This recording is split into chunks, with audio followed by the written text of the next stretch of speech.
주보에 보통 예배 출석률을 내는데 제가 이렇게 인천에 와서 어제 주보를 봤더니 총 출석 명수가 1,091명이 개수되어 있기 때문에 부활주일은 낮 예배 한 번만 드리는데도 불구하고 한 번에 이렇게 1,000명이 넘게 나왔나 싶어서 깜짝 놀랐었습니다. 그래서 1,000명의 예배자를 달라고 연초부터 늘 우리가 기도를 그렇게 하고 있다 보니까 하나님이 이렇게 응답을 빨리 해주셨냐 이렇게 생각이 돼서 놀랐는데, 저번 주에는 부활주일이 한 번 드려지는 예배인지라 일부 예배의 인원이 사실은 새벽기도의 예배였죠. 그래서 부활주일은 특별 새벽기도가 있었기 때문에 그 새벽기도 인원과 함께 개수가 되다 보니까 이제 중복된 합계가 나왔던 것입니다. 처음에는 이게 참 신기하구나. 부활절날 이렇게 많이 나와서 죽은 사람들이 다 부활해서 예배 참석을 했나 이런 착각을 할 정도였는데 가만히 보니까 그런 건 아니었어요. 그럼에도 불구하고 1,000명의 번제자, 1,000 예배자 이걸 위한 기도를 하나님께서 빨리 좀 응답해 주시고 싶으셔서 징조를 보여주신 것이 아닌가 이런 생각을 하면서 감사를 드렸습니다. 또 더욱이 진짜 감사한 것은 제가 연초에 기도를 1,000명 예배자, 그중에 젊은 예배 100명 출석인데 저번 주에는 부활주일이라서 좀 특별히 집합 발표회도 하고 총동원 주일로 삼아서 그렇게 좀 특별 예배를 드렸습니다. 본당에서 예배를 드렸는데 정확하게 100명이 출석을 했어요. 그래서 물론 반짝 그런 좀 특별한 집회이기 때문에 그럴 수도 있겠습니다만 아무튼 간에 100명의 인원을 필두로 하여 또 앞으로도 하나님 앞에 예배드리는 참된 예배자들이 그렇게 많아졌으면 좋겠다라는 바람이 생기고 또 그 소광이 비춰진 것에 대해서 참 많이 감사를 했습니다. 예배자들이 생긴다는 것은 구원받은 하나님의 백성들이 생긴다는 것이고, 또 구원을 받은 백성이 생겼다는 것은 그 사람의 신분 자체가 더 이상 사망이 주인이 아니라 생명이 주인이 되는 그런 삶을 살게 되는 사람들이 많아졌다라는 것을 의미합니다. 성경을 읽다 보면, 그리고 설교를 듣다 보면 생명이 주인이라는 등, 사망이 주인이라는 등, 생명과 사망이라는 단어를 굉장히 많이 쓰는데 이것이 무슨 의미냐 하면, 보통 우리는 생명 그러면 오래 사는 거, 단순하게 이런 것만 생각하죠. 사망은 죽는 거, 그래서 무덤에 가는 거, 이런 것만 생각하는데 정확한 개념이라는 것은 그렇습니다. 인간이 물론 오래 살고 싶은 욕구가 있어서 예수 믿으면은 오래 장수만세한다라는 것을 그런 것을 의미하는 것이 아니라, 이 사망이 주인이 되는 인생은 그 인생은 뭘 말하냐면 사망이 주인이기 때문에 이 사망 안에서 모든 것이 해결이 되는 것입니다. 다시 말해서 인생의 끝이 사망입니다. 그러니까 이 땅에서 10년을 살든 100년을 살든 이 땅에서 삶 이상이 더 이상은 아무것도 없습니다. 그러니까 끝나는 것입니다. 다시 말해서 사망 이후에, 예를 들면 우리가 알고 있는 진리, 우리가 알고 있는 가치, 내가 이 땅의 모든 생명이 끝난 그 다음 세계에 우리의 영혼과 내 가장 그 뿌리 존재가 하나님 앞에 어떻게 인정받고 평가받느냐라는 사망 이후의 진짜 세계에 대해서는 전혀 아무것도 없는 그런 이 땅이 마지막이고 끝인 인생을 살아가는 것이 사망이 주인 되는 인생이다라는 것입니다.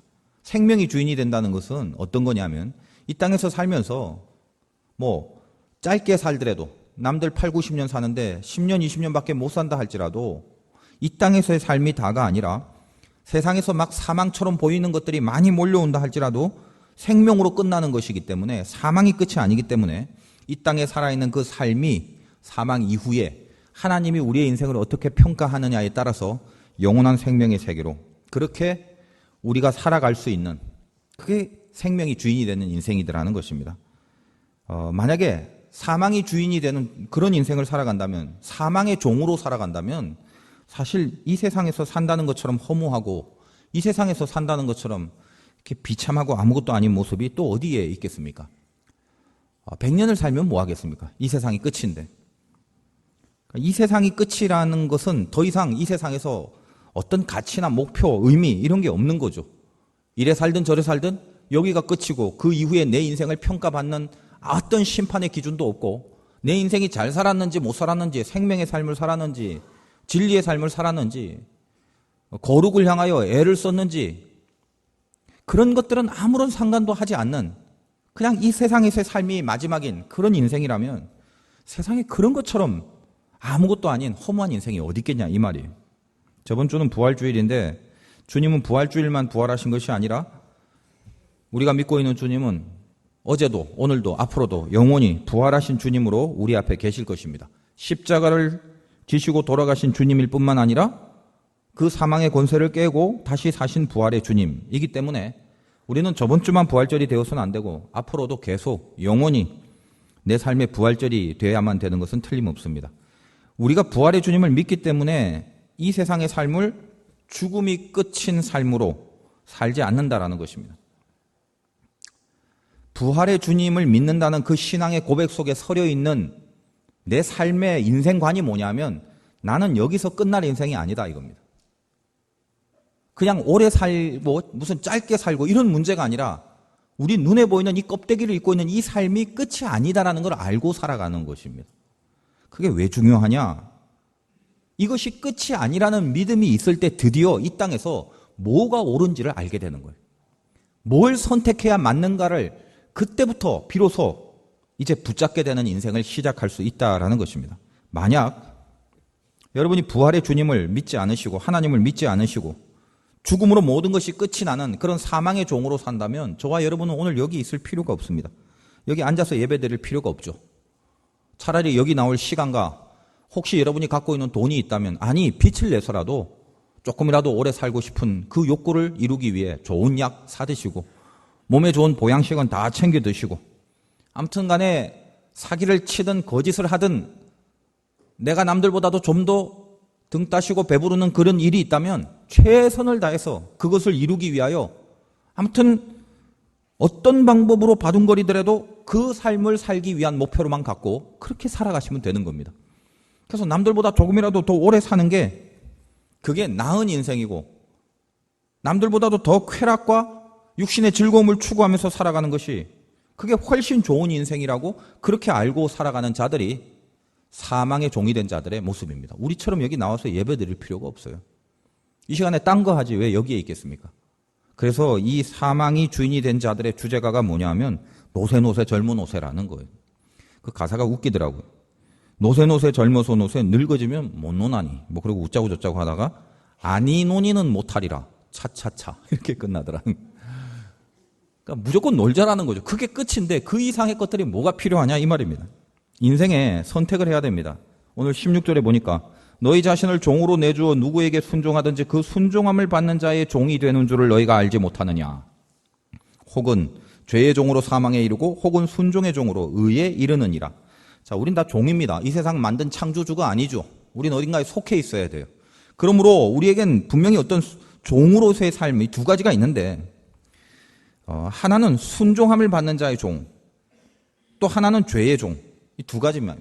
그래서 순종하는 종이 되면 즉 하나님의 종이 되면 의에 이르고 죄의 종이 되면 사망에 이르게 된다. 이 두 가지 중에 결국 하나의 인생을 살게 된다라는 것입니다.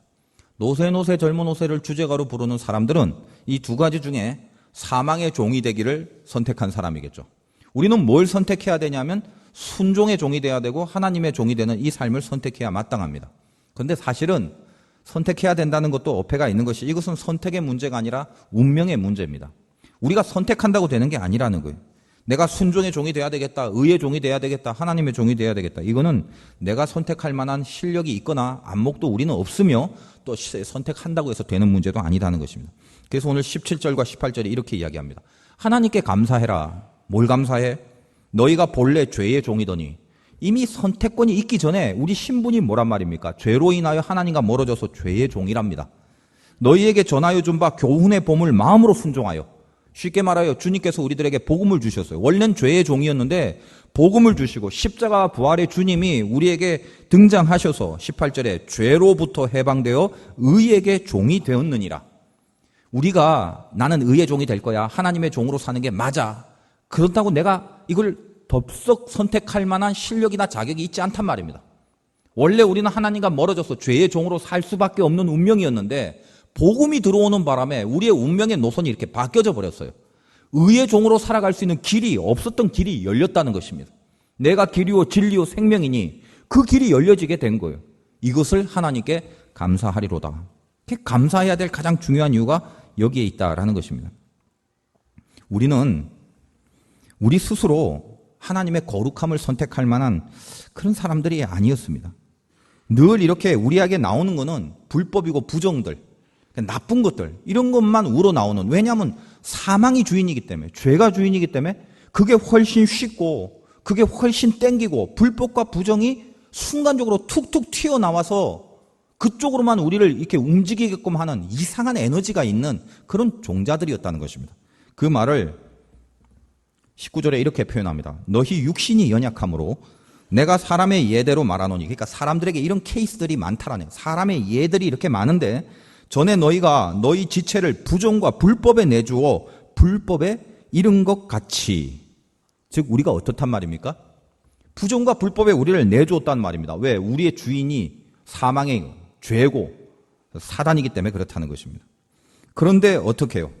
우리 안에 나오는 것들이 다 그런 거였는데 지금은 어떤 가능성이 열렸다고요? 19절 그 뒷부분에 보면 이제는 너희 지체를 의에게 종으로 내주어 거룩함에 이르라.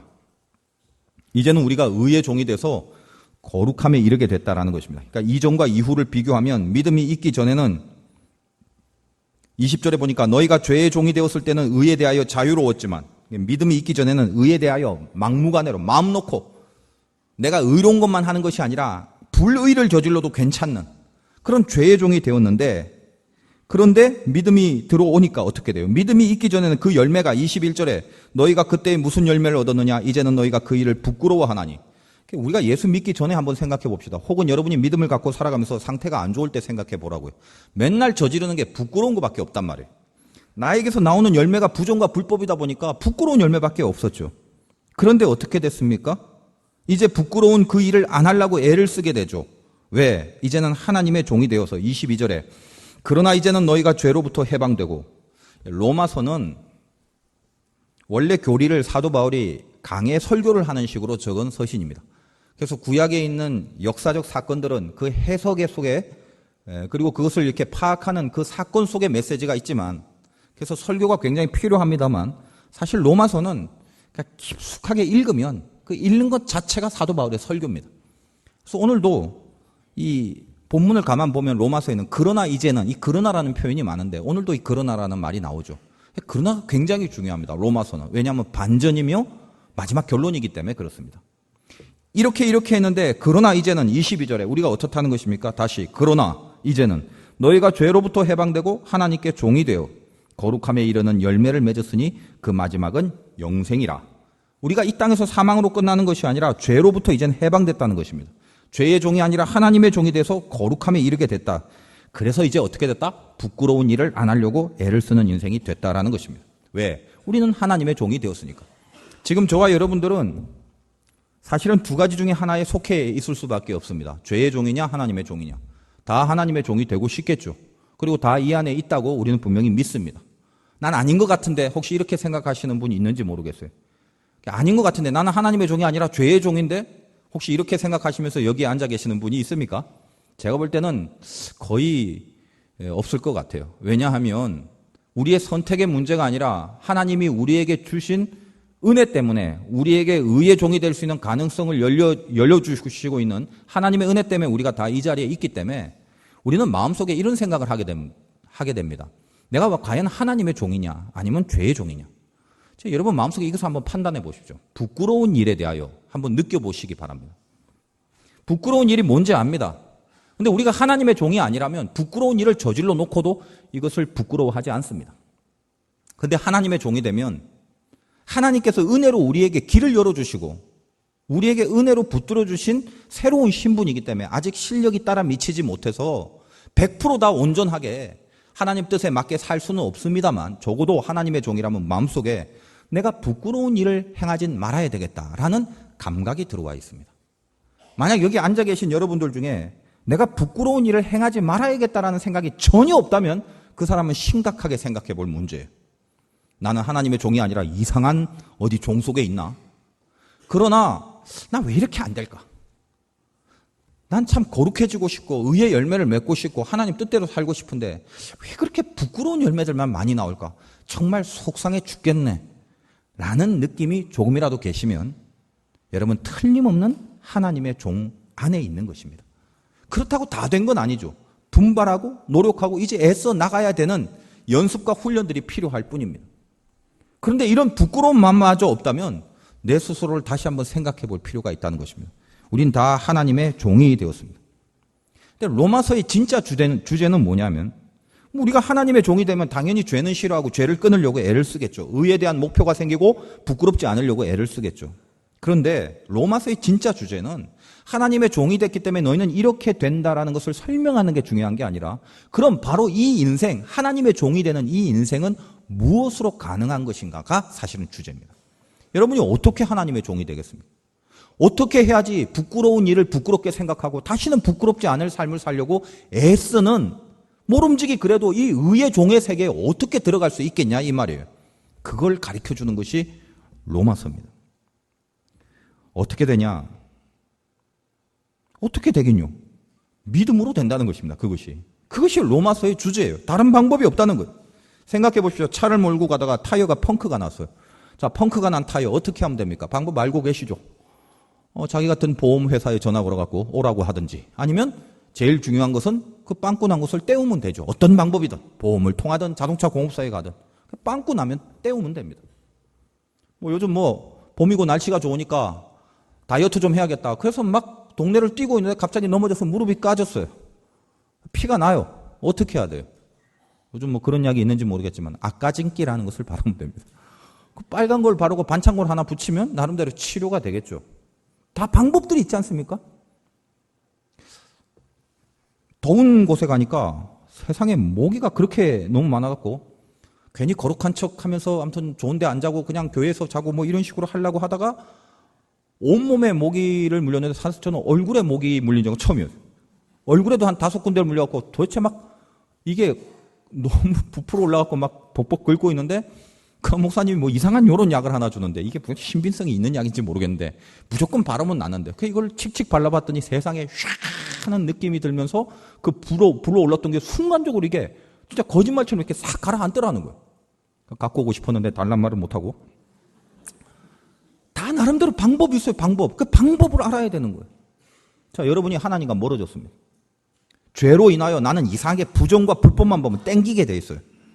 이기심이 생기고 남들보다는 나를 위하고 육적인 탐욕과 육적인 정욕을 만족시키는 그 일에 내 몸이 이렇게 돌아가게 돼 있거든요. 인간이. 이게 타락의 결론인데, 근데 우리가 이 삶이 아니라 하나님의 의의 종이 되려고 내 몸을 확 틀어갖고 이 세계로 집어 들어갈 수 있는 방법이 뭐냐?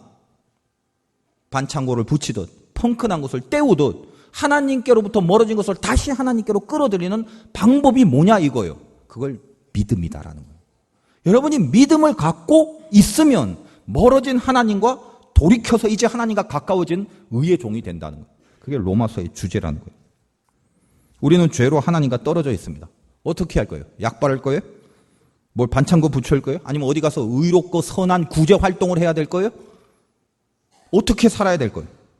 어디 가서 장명소에 가서 내 이름을 바꿔야 그래야 하나님과 가까워질 거예요? 아니라는 거예요. 로마서의 주제는 믿음.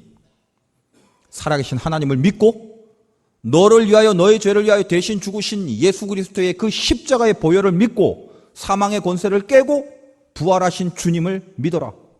그 믿음이에요. 주님이 왜 사망 권세를 깨고 부활하셨는가? 인간이 어떻게 그럴 수 있는가? 인간이 할 수 없는 기적의 사건이기 때문에 예수님은 인간이 아니라 신이다라는 것을 증명하려고 부활의 사건이 있는 게 아닙니다. 그것은 당연한 것일 뿐만 아니라 더 깊은 의미에서 부활이라는 것은 더 이상 사망의 종이 아니라 예수님 자체가 사망의 종으로 있지 않고 죄의 종으로 있지 않고 사단의 종으로 있지 않고 의의 종이며 모든 사망이 손댈 수 없는 사망 위의 존재라기 때문에 그래서 부활하신 주님이 계시는 거예요. 그분이 부활하시고 내가 그분을 믿는 순간 그분과의 연결이 돼버려요. 그러므로 우리의 운명이 어떻게 되냐면 사망의 종이 아니라 다시 의의 종으로 바뀔 수 있는 변화가 비로소 가능한 것입니다. 그래서 우리가 부활의 주님을 믿는 거예요. 부활의 주님을 믿는 순간 사망의 종이 아니라 의의 종으로 될 수 있는 변화가 내 안에 내 존재 속에 일어났다는 것입니다. 그걸 느끼고 사셔야 됩니다. 맹하니 가만히 있다 된 게 아니라 나에게 은혜 가운데 주신 그 믿음 때문에 믿음이 생겨버리니까 운명이 바뀌어지더라. 그래서 우리는 부활의 주님을 믿는 거예요.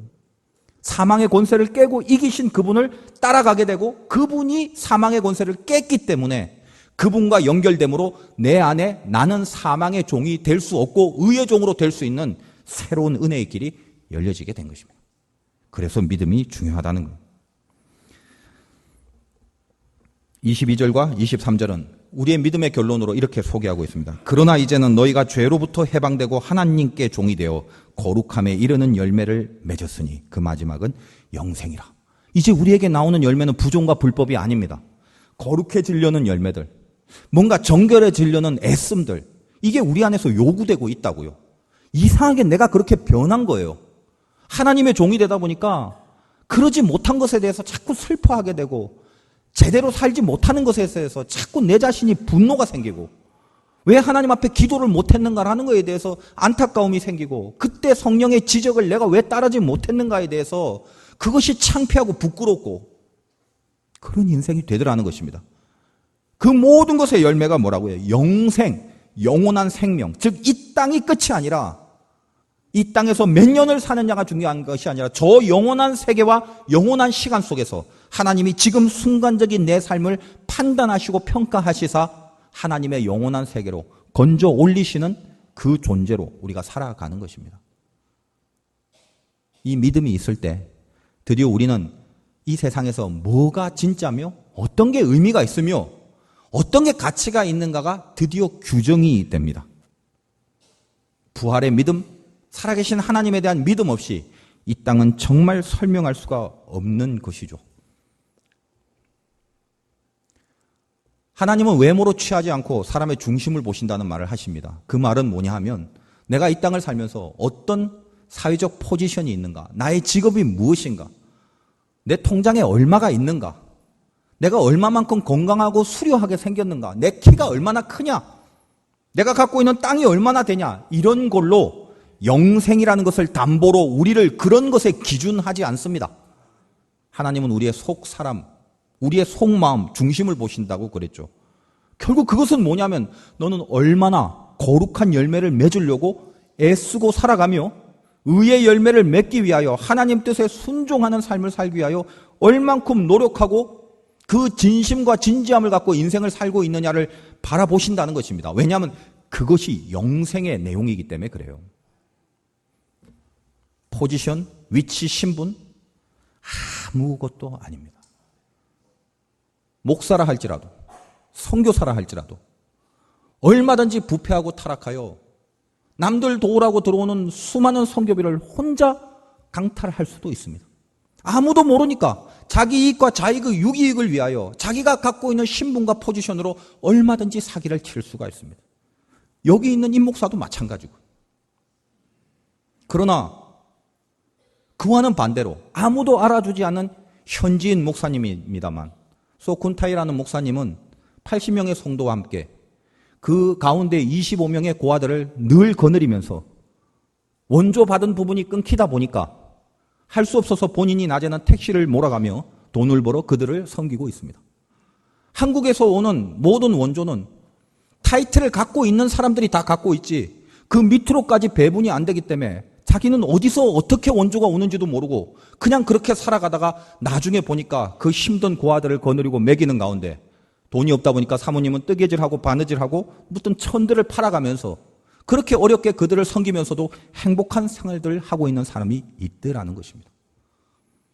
겉으로 보여주는 위치는 훨씬 높은 사람이 있지만 그 훨씬 높은 사람은 속 사람과 속 내용으로 의롭지 못했으며 겉으로 봤을 때 아무것도 아닌 밑바닥을 살아가는 사람 같지만 그 사람의 속 내용을 본다면 살아계신 하나님 앞에 의로운 삶을 살아가는 진짜 예수님을 믿는 사람이 곳곳에서 보이지 않는 곳에 있더라는 것입니다. 전체의 운명과 배의 운명을 책임져야 될 그 사람은 혼자 살기 위하여 누구보다도 먼저 탈출을 시도했는지 모르지만 갑판에 나와서 얼마든지 살 수 있었던 한 어린 크리스찬 소녀는 그의 친구를 다시 살리려고 충분히 구조받을 수 있는 그 갑판에서 다시 손실로 들어가 다시는 나오지 못하는 채로 많은 사람들에게 눈물과 귀감이 됐던 인생도 있습니다. 그 어린 소녀는 기독교인이었으며 수많은 사람들이 그 이야기를 읽을 때 기독교인인지 불교인인지 무신론인지와는 상관없이 다시 하나님을 경외하며 그 귀한 희생의 마음에 감동과 가슴 뭉클함과 또 어떤 분은 한동안 안 다녔던 교회를 다시 다녀야겠다는 각오까지도 나오게 됩니다. 하나님이 살아있지 않다면, 부활하신 주님이 오늘 우리에게 부활의 열매를 주지 않는다면 그 수많은 그 친구들을 위하여 스스로 희생했던 그 어린 소녀의 인생은 무엇이 되겠습니까? 아무도 몰라주는 그 현지에서 자기에게 어떻게 원조가 오는지도 모르며 하나도 원조가 없게 된 그 형편 속에서도 그 고아들을 거니고 살아가는 그 현지인 목사님의 인생은 뭐가 되겠냐 이 말이에요. 하나님이 안 계시다고요? 저는 가만 생각해 보면 이 우주와 천지 만물을 바라봐도 살아계신 하나님을 느끼겠지만 더 강력하게 제 안에 들어온 하나님의 존재감은 이 땅에서 이 세상의 불법과 부정의 소용돌이 속에서도 마지막 의로움을 지키고자 하는 인간의 마음을 바라보면 그 안에 하나님의 함께 하심은 틀림없음을 느낍니다. 여러분 삶 속에 다시 살아계신 하나님에 대한 믿음이 새롭게 소생케 되기를 바라요. 부활의 주님은 어제만 있었던 것이 아니라 오늘도 우리를 살리시며 내일도 우리를 살리시며 모든 죽어갔던 부정과 불법의 삶 속에서 그래도 우리를 건져 올리시는 하나님의 손길이 있기 때문에 우리는 끝까지 의로워야 되며 끝까지 희생해야 되며 끝까지 나를 죽여 남을 살리는 그 일에 몸을 던질 수 있어야 될 것입니다. 부끄러운 열매를 맺지 맙시다. 부끄러운 일에서부터 돌아서야 마땅합니다. 우리가 하나님을 믿고 하나님의 살아계심을 분명히 믿는 이상 우리 삶은 여기서 끝나는 것이 아니라 저 하늘에서 내 삶의 모든 것이 끝나는 그날 하나님 앞에 반드시 평가받을 것입니다. 그 하나님 앞에 영생의 삶을 살아내기로 소망하며 그렇게 살기 위한 거룩한 삶을 결단할 수 있는 귀한 믿음이 있으시길 주님의 이름으로 축원드립니다.